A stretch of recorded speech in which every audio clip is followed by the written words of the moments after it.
Hindi nakaiwas si Aaron sa mainit na palad ng babae. Ngunit hindi rin nakaiwas si Sandra sa pagkahulog ng towel sa katawan ng lalaki. Bumungad sa kanyang pagkalaki-laki nito, nahulog ng langit sa laki.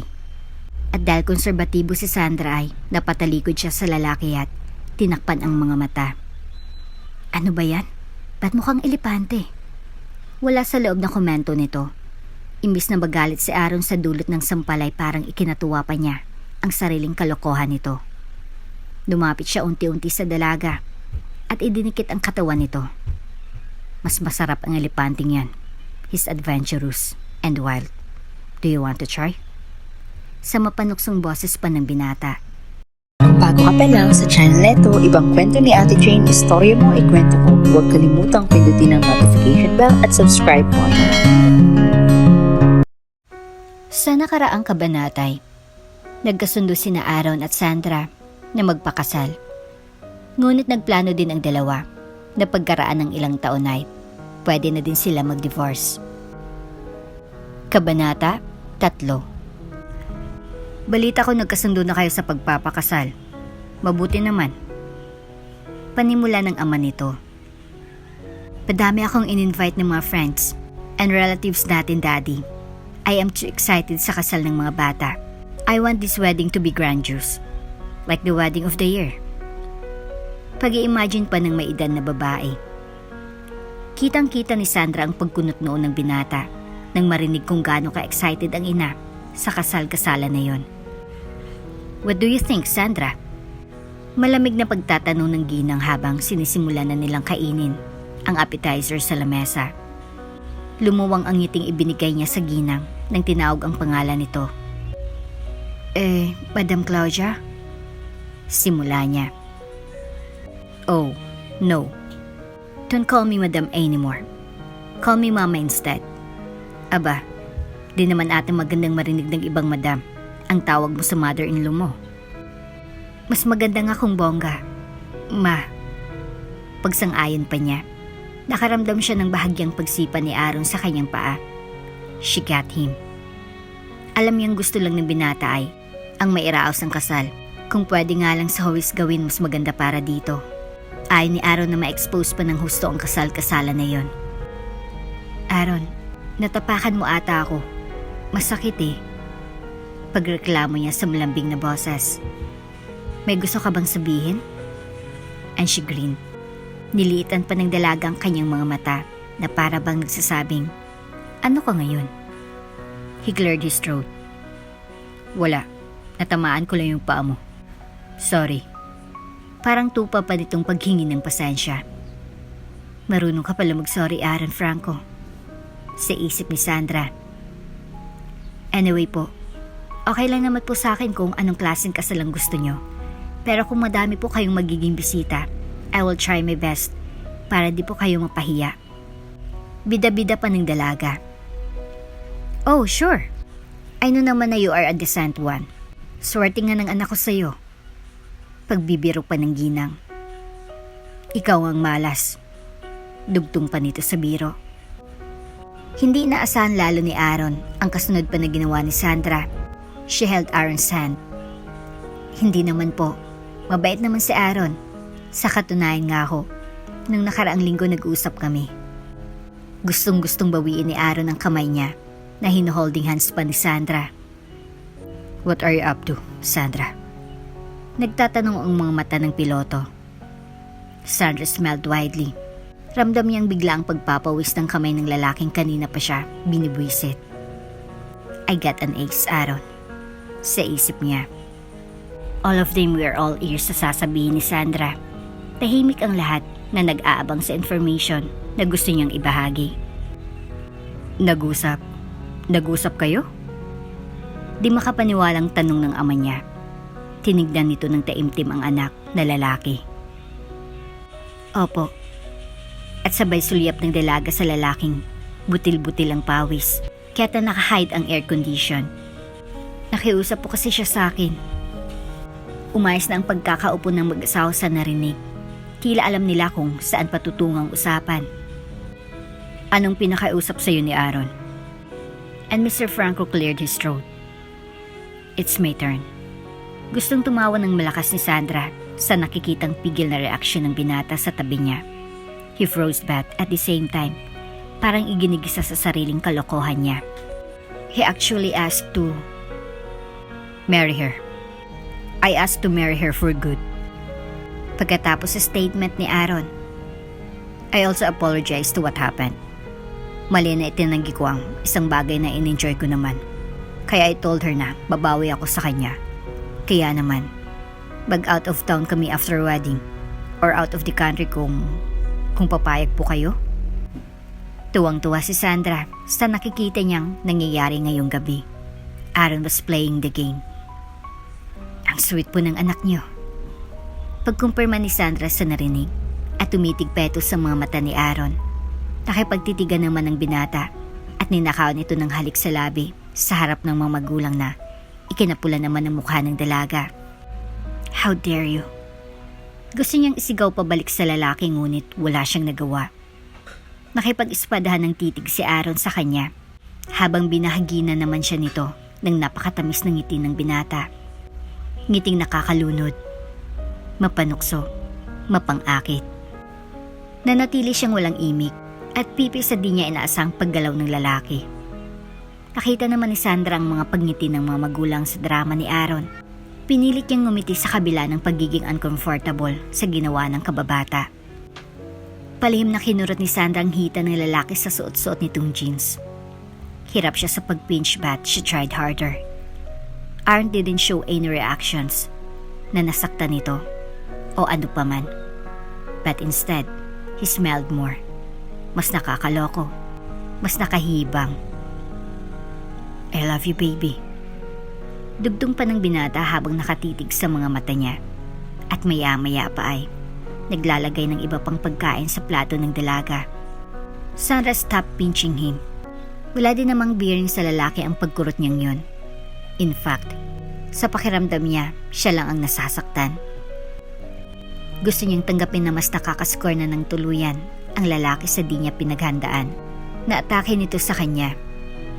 Napag-usapan na rin namin na dito natutuloy si Sandra sa mansyon as soon as possible. Patuloy pa ni Aaron. Halos ikatumba ni Sandra ang narinig mula rito. Wala ito sa plano niya. Halos di niya namanguya ang karne na isinubo niya kani-kanina lang. Magsasama na po kami habang inaayos natin ang kasal namin. At masaya po siyang titira dito. Hindi ba, Sandra? At muling hinawakan ng binata ang palad nitong kanina pa nakabitaw. Naatim ng sikuhin ng dalaga ang pagmumukha ng kababata sa kalokohan nito. Akala niya ay naiisahan na nito ang binata sa mga patutsada niya kani-kanina lang. Marami pala itong baon at hindi siya handa para dito. Sa oras na to ay para bang natameme si Sandra. Di niya inaasahan na kayang-kaya ni Aaron na manipulahin ang mga bagay-bagay ng ganun kabilis. She has to be wiser next time. Masyado niyang in-underestimate ang kababatang piloto. That's great, anak. If you were going to ask me, mas maganda nga yun para mapabilis ang pagkakaroon ko ng apo. Araw-araw niyong gawin para makabuo. Mabilis na pagsang-ayon ni Madam Claudia. Napalunok na lamang ng laway si Sandra sa narinig at nakaramdam ng pagkauhaw at pagkadry ng lalamunan. Kinuha niya ang baso na nasa tabi niya at lumagok na makailan sa basong may laman na wine. She bottomed it up. In no time, para bang sanay na sanay uminom ng likidong nakakalasing na kanyang ikinaismid. Sunod-sunod na pag-ubo ng dalaga habang hawak-hawak ang table napkin, panakip sa kanyang bibig. Are you okay, baby? Sabay himas pa ng likod ni Aaron sa babaeng katabi. Iya, napaano ka? May pag-aalala sa boses ni Madam Claudia. Pasensya na po. Nauho po kasi ako. Kala ko grape juice. Pagdedepensa niya sa nangyari.